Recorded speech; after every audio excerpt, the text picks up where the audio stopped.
یہ فرمایا ہے کہ میرے چہیتے کچھ وہ ہیں، میری مخلوق میں میرے چہیتے وہ ہیں اور میرے بندوں میں میرے اولیاء وہ ہیں کہ جو میری یاد کے ساتھ جو ہے ان کی یاد ہوتی ہے، اور میری یاد اور میرا جب ذکر ہوتا ہے تو ان کا ذکر ہوتا ہے، اور جب ان کا ذکر ہوتا ہے تو میرا ذکر ہوتا ہے۔ یہاں پر جو ہے اب اس کے بعد رسول نے عرض کی السلام علینا وعلی عباد اللہ الصالحین، تو وہی رسول کے جملے جو ہے ہمارے اوپر جو ہے واجب ہو گئے۔ جو رسول نے کہا اب ہر نمازی کے اوپر واجب ہے کہ یہ کہے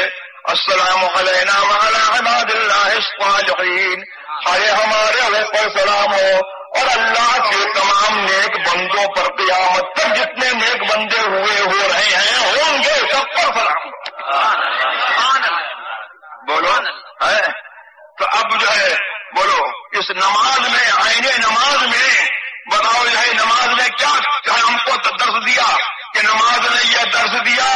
اللہ اکبر کہ کسی وقت جو ہے وہ نیکوں سے، اللہ کے اولیاء سے، اللہ کے ولیوں سے اور نوری میاں سے اور جو ہے غوث اعظم سے، شاہ برکت اللہ سے اور جتنے اللہ تبارک و تعالیٰ کے نیک بندے ہیں کسی وقت جو ہے ان سے جدا مت ہونا، یہاں تک کہ حالت نماز میں ان سے نسبت بنائے رکھنا، ان سے نہ لگاؤ،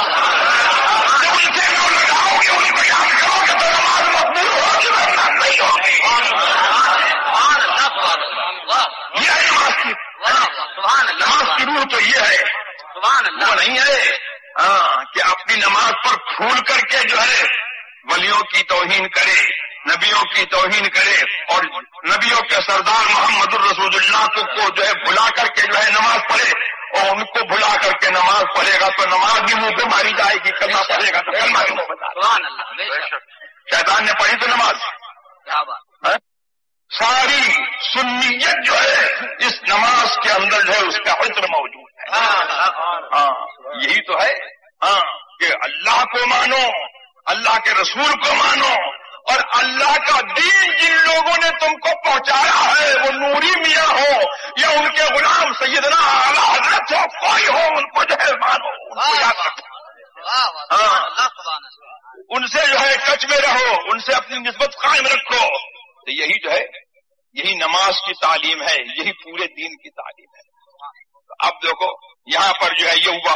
السلام علینا وعلی عباد اللہ الصالحین۔ میں ذرا یہ پوچھنا چاہتا ہوں کہ یہاں علماء بیٹھے ہوئے ہیں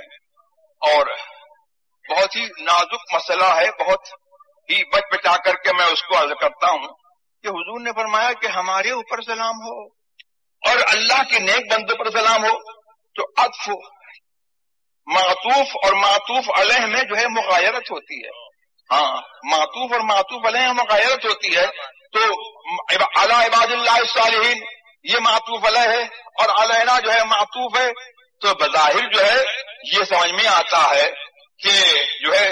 دونوں میں جو ہے کچھ مغایرت ہے۔ تو کیا حضور نبی کریم صلی اللہ تبارک و تعالی علیہ وسلم من جملہ صالحین نہیں ہے؟ نہیں، معاذ اللہ ہے، وہ تو ایسے صالح ہیں، ایسے صالح ہیں کہ سید الصالحین ہیں۔ اگر وہ نہ ہوتے تو کوئی موجود ہی نہیں ہوتا، اور اگر ان کی محبت نہ ہو اور اگر ان پر ایمان نہ ہو تو کسی کو صلاح و فلاح جو ہے مل ہی نہیں سکتی ہے۔ سبحان اللہ۔ تو پھر کیوں حضور نے جو ہے یہ فرمایا کہ ہمارے اوپر بھی سلام ہو اور اللہ کے سارے نیک بندوں پر سلام ہو؟ تو مطلب یہ ہے کہ ایک طرف تو نیکوں کو رکھا، ایک طرف نیکوں کا رکھا، اور یہاں پر جو ہے جماعت کا صیغہ ہے۔ حضور چاہتے تو یہ کہتے ہیں السلام علیہ، میرے اوپر سلام ہو اور اللہ کے نیک بندوں پر سلام ہو۔ تو جمع کا صیغہ ہے، جمع کا صیغہ یہ بتا رہا ہے کہ حضور کے ساتھ جو ہے کچھ اور لوگ بھی ہیں، حضور نے کچھ اور لوگوں کو بھی شامل کیا ہے۔ وہ کن کو شامل کیا ہے؟ ہم جیسے نامکاروں کو شامل کیا ہے، ہم جیسے بندوں کو جو ہے حضور نے جو ہے اپنے ساتھ ملایا ہے کہ صالحین جو ہے وہ تو ان کے نیک عمل جو ہے ان کے کام آئیں گے، لیکن میرا